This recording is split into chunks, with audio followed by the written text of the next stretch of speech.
5वीं अनुसूची अगर उत्तराखंड में लगती है तो सबसे पहली बात यह है कि लोग यहाँ से माइग्रेशन करना बंद कर देंगे। लोग इस जमीन के महत्व समझेंगे, इस उत्तराखंड के महत्व समझेंगे। दूसरा, आपकी 5वीं अनुसूची इसलिए जरूरी है कि जो बाहर के लोग हैं, इसमें आप इम्पोर्टेंट बात क्या है, भू कानून।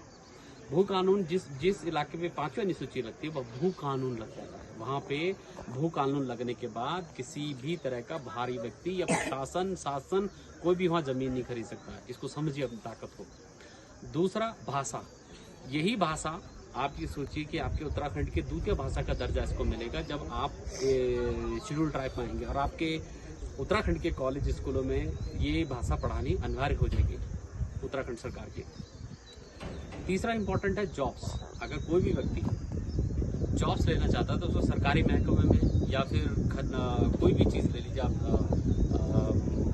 नदी से रेत निकालना, पहाड़ में पेड़ों को काट के बेचने का काम या कोई भी काम होगा वो A to Z इसी 5th शेड्यूल के माध्यम से होगा और इसमें सारा रोजगार सारा का सारा 5th शेड्यूल के अंदर मिलेगा। इंपॉर्टेंट बात यह है कि परिसीमन का मुद्दा कैसे रिजॉल्व होता है इससे। परिसीमन का मतलब है कि हमारी जो सीटें हैं, जो 38 सीटें जो ऑलरेडी कट चुकी हैं, वो 38 सीटों को सुरक्षित रखने का प्रावधान क्या है कि जितने भी जब ST लग जाएगा तो लोग अपना सर्टिफिकेट बनाने के लिए दिल्ली से, देहरादून से, कहीं से भी A to Z उत्तराखंड के बाहर से उत्तराखंड बनाने आएंगे। आधार कार्ड, पैन कार्ड, उनको आधार कार्ड और वोटर कार्ड उनको यहाँ शिफ्ट करना पड़ेगा उत्तराखंड में।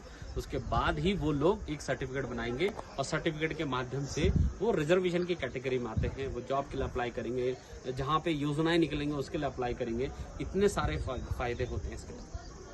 यही बात हम अगर हिमाचल से सीखते हैं तो हिमाचल में भी 2 प्रकार के कानून है। जो लाहौल स्पीति में लगा हुआ है, किन्नौर में लगा हुआ है, वो 5th शेड्यूल है जिसकी हम डिमांड करना चाहते हैं।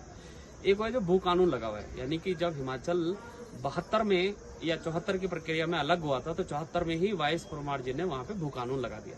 लेकिन उत्तराखंड की दशा अलग है। उत्तराखंड में इस टाइम सारे लोग कृषक बने हुए हैं। जो कृषक बने हुए हैं वही वहाँ के मूल निवासी हैं, आप उनको हटा ही नहीं सकते।